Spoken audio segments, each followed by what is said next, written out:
4,000 crores budget అంటే visual presentation ఎలా expect చేస్తాం? కానీ అక్కడ ఎలా ఉంది? రిపోర్టర్స్‌ని తీసుకెళ్ళి ఒక యాక్టర్‌ని మాక్ చేసి మరి ఆ గ్లింప్స్‌ని లేపినప్పుడు అవుట్‌పుట్ మీద ఎక్స్‌పెక్టేషన్స్ ఎలా పెరుగుతాయి? కానీ అవుట్‌పుట్ ఎలా ఉంది? విజన్ అనేది ముఖ్యం అని అంటారు కదా! మరిక్కడ విజన్ ఎలా ఉంది? అది కాదు మామ ఏంటి నీ గోల అని అనుకుంటున్నారా?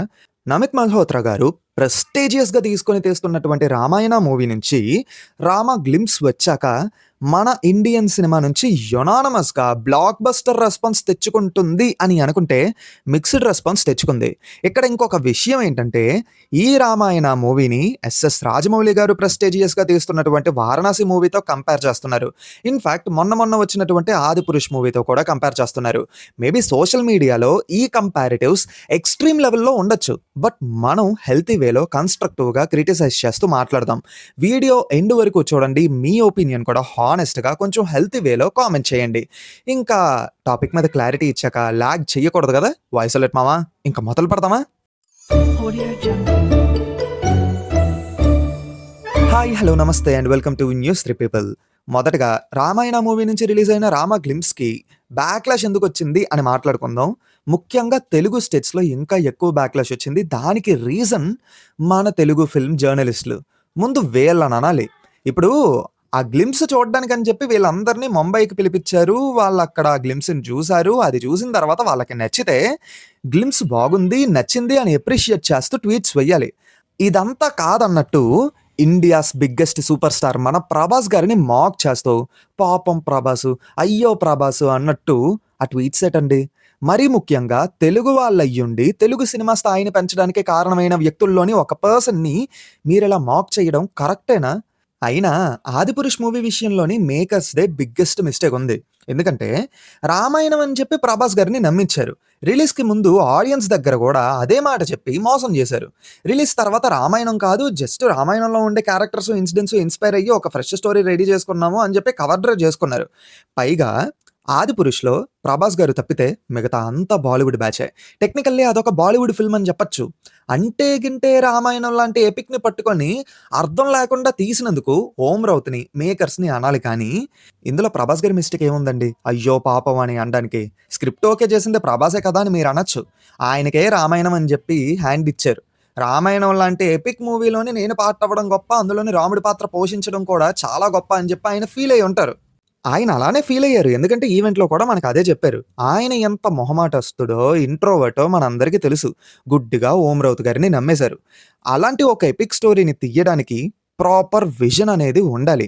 విజన్ లేకపోవడం వల్లే 'ఆదిపురుష్' అలా అయ్యింది. ఇప్పుడు 'రామాయణ' టీజర్‌ని చూసి 'ఆదిపురుష్‌ని' అప్రిషియేట్ చేస్తున్నారు కొంతమంది. ఇలా చేశారనుకోండి మళ్ళీ మనకి అదే వీక్ ప్రొడక్ట్ తీసుకొచ్చి థియేటర్స్‌లో చూడమని చెప్పి మనల్ని ఇబ్బంది పెడతారు. అలా ఎలివేట్ చేశారనుకోండి మేకర్స్‌కి కొమ్ములొచ్చేస్తాయి. అది మ్యాటరు. సరే అది పక్కన పెట్టేస్తే మన తెలుగు ఫిల్మ్ జర్నలిస్టులు చేసింది మాత్రం తప్పే. ముమ్మాటికి తప్పే. ఇలా గ్లింప్స్‌కి రిలీజ్‌కి ముందు వాళ్ళు మాక్ చేసి మరీ ఆ గ్లింప్స్‌ని ఎలివేట్ చేశారు. మన అంచనాలకు మించి ఉంటుందేమో అనేలాగా రాంగ్ ఎక్స్‌పెక్టేషన్స్‌ని సెట్ చేశారు ఆడియన్స్‌కి. బట్ వాళ్ళు చెప్పిన దానికి ఆ గ్లింప్స్‌కి అస్సలు మ్యాచ్ కుదరలేదు. అందులోనూ 'ప్రభాస్' గారిని అవమానించి మరీ మాట్లాడడం ఇంకా మండింది ఆడియన్స్‌కి. అందుకే మన తెలుగు స్టేట్స్‌లో అంతటి బ్యాక్‌లాష్ వచ్చింది. సరే ఇంక 'రామాయణ' గ్లింప్స్ గురించి చూసుకుంటే కొంతవరకు విజువల్‌గా 'ఆదిపురుష్' మీద కాస్త బెటర్. ఎందుకంటే హ్యూమన్ క్యారెక్టర్స్ కూడా కార్టూన్ క్యారెక్టర్స్‌లా లేవు. బట్ ఇనీషియల్లీ ఈ మూవీ 2 పార్ట్స్ కింద తీస్తున్నాము and the whole budget was 4,000 crores అని చెప్పారు. బట్ వాళ్ళు చెప్పిన బడ్జెట్‌కి తగ్గ విజువల్స్ మాత్రం ఈ గ్లింప్స్‌లో కనిపించలేదు. గ్లింప్స్ మొత్తంలో వర్తీ అని అనిపించేలా ఫీల్ అయిన షాట్ ఏదైనా ఉంది అని నాకు అనిపించింది. అంటే పర్సనల్లీ జస్ట్ పుష్పక విమానం అండ్ రావణాసురుడి బ్యాక్ షాట్ మాత్రమే. మిగతా గ్లింప్స్ మొత్తం చూసుకుంటే మాక్సిమం షాట్స్‌లో ఏదో తెలియని ఒక ఆర్టిఫిషియల్ ఫీలింగ్ కనిపించింది. సీజీ అండ్ వీఎఫ్ఎక్స్ మీద ఇంకా వర్క్ చెయ్యాలి అని అనిపించింది. ఇంకా క్లియర్‌గా మాట్లాడుకుంటే మూవీ గ్లింప్స్‌లోని ఫారెస్ట్ షాట్స్ అవి కొన్ని చూపించారు కదా! అవి బాగా ఆర్టిఫిషియల్‌గా అనిపించాయి మామ. ఫర్ సపోజ్ కంపేర్ చేసుకుంటే 'ఆర్ఆర్ఆర్' మూవీలోని భీమ్ ఇంట్రో సీన్‌తో కంపేర్ చేసుకుందాం. భీమ్ ఇంట్రోలో ఉన్న ఆ ఫారెస్ట్, ఆ సెటప్ అంతా చాలా రియలిస్టిక్‌గా ఉంటుంది. అదే 'రామాయణ్' గ్లింప్స్‌లో ఉన్న ఫారెస్ట్ షాట్స్ అయితే బాగా ఆర్టిఫిషియల్‌గా అనిపించాయి. ఇక్కడ మేకర్స్ చేసిన తప్పు క్లియర్‌గా కనిపిస్తుంది. సపోజ్ మనం 'రామాయణ్' గ్లింప్స్‌నే తీసుకుందాం. గ్లింప్స్‌లోని రాజ్యంలో ఉండే షాట్స్ మంచిగా అనిపించాయి. విజువల్‌గా కూడా ఒక రియలిస్టిక్ ఫీల్ ఇచ్చాయి. ఎందుకంటే సెట్ వర్క్ అది వేసి, అవసరమైన చోట్ల మాత్రమే వీఎఫ్ఎక్స్ అండ్ సీజీఐ యాడ్ చేసి తీసిన సీన్స్ ఒకలా ఉంటే, కంప్లీట్‌గా సీజీఐ అండ్ వీఎఫ్ఎక్స్ మీద డిపెండ్ అయ్యి తీసిన సీన్స్ ఒకలా ఉంటాయి. మనం సపోజ్ 'బాహుబలి' అండ్ 'ఆర్ఆర్ఆర్' మూవీస్‌ని కంపేర్ చేసి చూద్దాం. రియల్ ప్లేసెస్‌కి వెళ్ళి, అవసరం ఉన్న చోట్లోనే సెట్స్ వేసి, కంప్లీట్‌గా సీజీఐ అండ్ వీఎఫ్ఎక్స్ మీద డిపెండ్ అవ్వకుండా మేనేజ్ చేశారు. దానివల్ల విజువల్లీ ఒక ఇంపాక్ట్ ఉంటుంది. కానీ 'రామాయణ్' గ్లింప్స్‌నే జూసుకుంటే రియల్ ప్లేసెస్‌లో తీసే ఛాన్స్ ఉన్న సీన్స్‌ని కూడా కంప్లీట్ సీజీఐ అండ్ వీఎఫ్ఎక్స్ మీద డిపెండ్ అయ్యి తీశారని క్లియర్‌గా అర్థమైపోతుంది. బెస్ట్ ఎగ్జాంపుల్ ఇందాకల చెప్పాను కదా! Forest shots. ఇంకా మేజర్ మైనస్ ఏంటంటే ఆరా. లార్డ్ రామ క్యారెక్టర్ అంటే ఎలా ఉండాలి? ఆ క్యారెక్టర్ గురించి రామాయణం కథ వినేటప్పుడే మనం ఓ కైండ్ ఆఫ్ ఆరాని ఫీల్ అవుతాము. అలాంటిది ఆన్ స్క్రీన్ ఒక యాక్టర్ ఆ రోల్‌ని ప్లే చేస్తున్నప్పుడు అదే ఆరా ఫీల్ అవ్వాలని చెప్పి డెఫినెట్‌లీ అనుకుంటాం. బట్ అన్‌ఫార్చునేట్‌లీ ఎందుకో 'రణబీర్ కపూర్' గారు రాముడి క్యారెక్టర్‌కి సెట్ అవ్వలేదేమో అనే ఫీలింగ్ వచ్చింది. మేబీ ఐ థింక్ టైం పడేలా ఉంది రాముడి రోల్‌లో ఆయనని యాక్సెప్ట్ చెయ్యడానికి. This is not to degrade him. See 'Ranbir Kapoor' garu fantastic actor. 'Rock star', 'Barfi', 'Sanju' రీసెంట్‌గా రిలీజ్ అయిన 'యానిమల్‌ని' కూడా చూసుకుంటే ఆయన పెర్ఫార్మన్స్ అమేజింగ్ ఉంటుంది. బట్ ఈ పాత్ర విషయంలో మాత్రం ఎందుకో ఆయన సెట్ అవ్వలేదేమో అనే ఫీలింగ్ వచ్చింది. ముఖ్యంగా చెప్పాను కదా! చూడగానే ఒక ఆరా ఫీల్ అవ్వాలి మనం. ఆ ఫీల్ రాలేదు. అక్కడే మేజర్‌గా దెబ్బేసింది. బట్ ఆడియన్స్ 'వారణాసితో' కంపేర్ చేస్తున్నారు కాబట్టి కన్‌స్ట్రక్టివ్‌గా క్రిటిసైజ్ చేసి చూసుకుంటే 'Varanasi' budget around 1000 crores. 'Ramayana' movie 2 parts కలిపి 4000 crores budget. Comparatively 'Varanasi' budget తక్కువ. అక్కడ 2 పార్ట్స్ 4000 క్రోర్స్ పడితే, ఇక్కడ ఓన్లీ సింగిల్ పార్టే అరౌండ్ 1000 క్రోర్స్ అలా పడుతుంది. ఇన్‌కేస్ 'రామాయణం' పార్ట్ 1 బడ్జెట్‌తో కంపేర్ చేసుకున్నా 'వారణాసి' కంటే 'రామాయణం' పార్ట్ 1 బడ్జెటే కొంతవరకు ఎక్కువుంటుంది. పైగా 'వారణాసిలో' ఏంటంటే ఒక 25 మినిట్స్ వరకు 'రామాయణం' సీక్వెన్స్ కూడా ఉంటుంది. అది ఒఫీషియల్‌గా అనౌన్స్ చేశారు. ఆల్సో మహేష్ బాబు గారు ఇందులోని రాముడి క్యారెక్టర్‌లో కనిపించబోతున్నారు. అయితే 'రామాయణ' మూవీ ఏంటంటే కంప్లీట్ రామాయణం. కానీ 'వారణాసి' ఒక ఫిక్షనల్ స్టోరీలోని 25 మినిట్స్ సీక్వెన్స్ అలాగా రామాయణంలోది ఉంటుంది. ఫర్ సపోజ్ రేపో మాపో మనకి 'వారణాసి' మూవీలోని మహేష్ బాబు గారి రాముడి లుక్‌ని రివీల్ చేశారే అనుకోండి. డెఫినెట్‌లీ 'రణబీర్ కపూర్' గారిది, అలాగే మహేష్ బాబు గారిది రాముడి లుక్స్‌ని కంపేర్ చేయడం స్టార్ట్ చేస్తారు.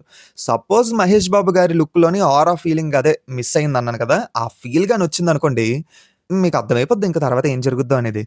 ఇక్కడ మనం చర్చించుకోవాల్సిన విషయం ఏంటంటే 2 ఇంటర్నేషనల్ రిలీజ్ అవ్వడానికి రెడీగా ఉన్నాయి. ఇంటర్నేషనల్ లెవెల్‌లో ప్రమోట్ చేస్తున్నారు. బట్ 'వారణాసికి' వచ్చిన పాజిటివ్ రిసెప్షన్ 'రామాయణకి' రాలేదు. రీజన్ మనం ఆల్రెడీ మాట్లాడుకున్నాం. 'వారణాసి' నుంచి ఒఫీషియల్‌గా టీజర్ ఆర్ ట్రైలర్ లాంటిది రాలేదు. జస్ట్ మూవీ కాన్సెప్ట్‌ని చెప్తూ ఒక మోషన్ గ్లింప్స్ లాంటిది రిలీజ్ చేశారు. వాళ్ళు పెట్టుకున్న బడ్జెట్‌కి, ఆ విజువల్స్‌కి, ఆ డీటెయిలింగ్‌కి కంప్లీట్ వర్తీ ఫీలింగ్ తీసుకొనొచ్చారు. ఆశ్చర్యపోయేలా చేశారు ఆడియన్స్‌ని. అండ్ ముఖ్యంగా మాట్లాడాల్సిన విషయం ఏంటంటే, ఎంత ఇంటర్నేషనల్ రిలీజ్‌ని ప్లాన్ చేసినా సరే, ఇంటర్నేషనల్ ఆడియన్స్‌ని ఫోకస్ చేసినా సరే, కీ ఆడియన్స్ మాత్రం ఇండియన్ ఆడియన్సే. వాళ్ళతో ఈక్వల్‌గా మనం ఇంటర్నేషనల్ ఆడియన్స్‌ని కూడా సాటిస్ఫై చెయ్యాలి. 'వారణాసి' మోషన్ టీజర్ ఆ పని చేసింది. ఒక ఇండియన్ ఆరిజిన్ ఫిల్మ్ అనే ఆ అథెంటిసిటీని క్యారీ ఔట్ చేసింది. Even with the music. Authentic feel ఉంటుంది. హాలీవుడ్ వాళ్ళకి రీచ్ అవ్వాలని చెప్పి వాళ్ళ స్టైల్‌లోనే బీజీఎం కొట్టాలి అంటే మ్యాచ్ కుదరదు కదా! సో 'వారణాసి' ఈ విషయంలో బాగా సక్సెస్ అయ్యింది. అదే 'రామాయణ్' గ్లింప్స్‌నే చూసుకుంటే ముందుగా మ్యూజిక్. బాగుంది. బాలేదని అయితే చెప్పట్లేదు. చాలా బావుంది. బట్ ఆ అథెంటిసిటీ అనేది మిస్ అయ్యిందక్కడ. రూటెడ్‌గా అనిపించలేదు. ఇప్పుడు హాలీవుడ్ ఆడియన్స్ అయినా సరే, హాలీవుడ్ నుంచి వస్తున్న మూవీ అంటే ఒక స్టైల్‌ని ఎక్స్‌పెక్ట్ చేస్తారు. ఇండియా నుంచో లేదా చైనా నుంచో వస్తున్న మూవీ అంటే, Indian style of making or China style of making అనేది ఎక్స్‌పెక్ట్ చేస్తారు కదా! అందులోనూ మనం మన కల్చర్‌ని, మన ట్రెడిషన్‌ని చెప్తున్నాం. Definitely rooted style of making అనేది ఖచ్చితంగా ఎక్స్‌పెక్ట్ చేస్తారు. Even with the music. లేదు. వాళ్ళెప్పుడూ చూసేలాగే ఈ మూవీని కూడా తీసేసి, వాళ్ళెప్పుడూ వినేలాగే ఇక్కడ కూడా మ్యూజిక్‌ని పెట్టేస్తే ఎలా యాక్సెప్ట్ చేస్తారు చెప్పండి? ఇప్పుడు వాళ్ళు 'ఆర్ఆర్ఆర్' మూవీని అంతగా ఓన్ చేసుకోవడానికి రీజన్ ఇదే కదా! 'నాటు నాటు' సాంగు ఆస్కార్ వరకు వెళ్ళిందంటే రీజన్ అదే కదా! అండ్ ఇంకొకటి 'రామాయణ' గ్లింప్స్‌లోని రాక్షసుల సీజీఐ మోడల్స్. ఆల్రెడీ హాలీవుడ్‌లో మనం చాలా సార్లు చూసేసిన అవే మాన్‌స్టర్స్, జెయింట్స్ యొక్క మోడల్స్‌ని పెట్టేసారన్నట్టుగా అనిపించింది మామ. కొత్తగా ఏం లేదు. స్క్రాచ్ నుంచి డిజైన్ చేశారని చెప్పడానికి అక్కడ. ఆల్సో మన రామాయణంలో ఉండే డిస్క్రిప్షన్స్‌ని మ్యాచ్ చెయ్యలేదనిపించింది కొంతవరకు. ఇక్కడే మిస్ మ్యాచ్ అవుతుంది. ఒక హైలీ గ్రాండ్ విజువల్ మూవీ తీయాలంటే ఇంటెన్షన్ ఉంటే సరిపోదు. విజన్ అనేది ఉండాలి అని ఇందుకే అంటారు. ఇక్కడ ఈ సినిమాని తక్కువ చేయడం నా ఉద్దేశ్యం గాదు. కానీ మనం ఇంటర్నేషనల్ రిలీజ్ చేస్తున్నామంటే మనం కూడా మన నుంచి ఒక యూనిక్ పాయింట్‌ని వాళ్ళకివ్వాలి గదా! వాళ్ళలాగే మూవీని తీసి, వాళ్ళెప్పుడూ వినేలాగే మ్యూజిక్‌నిచ్చి, వాళ్ళ స్టైల్‌నే ఫాలో అయితే మనం కొత్తగా వాళ్ళకి చెప్తుంది ఏముంది జెప్పండి? కంపేర్ చేసుకుంటే ఈ గ్లింప్స్ వల్ల పర్సనల్లీ నాకు కొంచెం హోప్ తగ్గింది 'రామాయణ్' మూవీ మీద. But it's just a glimpse కాబట్టి మూవీ చూసాక ఎలా ఉంటుందో అనేది మనం వెయిట్ చేసి చూడాలి. హోప్ సర్ప్రైజ్ చేసి బావుంది అంటే అంతకంటే మంచిది ఇంకేముంది చెప్పండి. అండ్ 'రామాయణ్' పార్ట్ 2 తోని కాంపిటీషన్ అవుతుందనుకుంటా 'వారణాసి' మూవీ. ఎందుకంటే ఐ గెస్ పార్ట్ 1 సీతా అపహరణ వరకు మాత్రమే ఉంటుంది. పార్ట్ 2లోని సీతా అపహరణ తర్వాత అంటే సుందరకాండ, యుద్ధకాండ పోర్షన్స్ టచ్ అవుతాయనైతే అనిపిస్తుంది. ఈ లెక్కన చూసుకుంటే మనకి 'వారణాసిలోని' యుద్ధకాండలో జరిగినటువంటి ఒక ఇన్సిడెంట్‌ని తీసుకొని ఫిక్షన్‌కి లింక్ చేసి తీస్తున్నారు కాబట్టి part 2 of 'Ramayana' will be an actual competitive film for 'Varanasi' అని నేను అనుకుంటున్నాను. కానీ ఒక్కసారి 'మహేష్ బాబు' గారి రాముడి లుక్ గాని బయటకొస్తే డెఫినైట్‌లీ కంపేర్ చేయడం స్టార్ట్ చేస్తారు. ఇఫ్ సపోజ్ 'ఓం రావుతే' కొంచెం ప్రాపర్ విజన్‌తోని 'ఆదిపురుష్' తీసుండుంటే 'ప్రభాస్' గారిలో ఆ ఆరా ఖచ్చితంగా కనిపిచ్చుండేది. ఎందుకంటే 'Baahubali' movie is a best example. Amarendra Baahubali character almost రాముడిని చూస్తున్నట్టుగానే ఉంటుంది. బాహుబలిలోని బాహుబలి రాజ్యాన్ని వదిలి వెళ్ళిపోయే సీన్ చూస్తుంటే లిటరల్లీ రామాయణంలో రాముడు రాజ్యాన్ని వదిలి వనవాసానికి వెళ్ళిపోతున్నప్పుడు ఉండే సీన్‌ని చూస్తున్న ఫీలింగ్ వస్తుంది. ఏం చేస్తాం చెప్పండి? ప్రాపర్ విజన్ లేకపోవడం వల్లే 'ఆదిపురుష్' గాట్ ఫెయిల్డ్. ఇప్పుడు ఇదే విజన్ ప్రాపర్‌గా లేదంటే 'రామాయణ్' విషయంలో కూడా అదే జరగచ్చు. హోప్‌ఫుల్లీ అలాంటి మిస్టేక్ జరగకుండా ఉండాలని నేను అనుకుంటున్నాను. నా వరకు 'రామాయణ', 'వారణాసి' 2 మూవీస్ బావుండాలి, ఇంప్రెస్ చెయ్యాలనే అనుకుంటున్నా.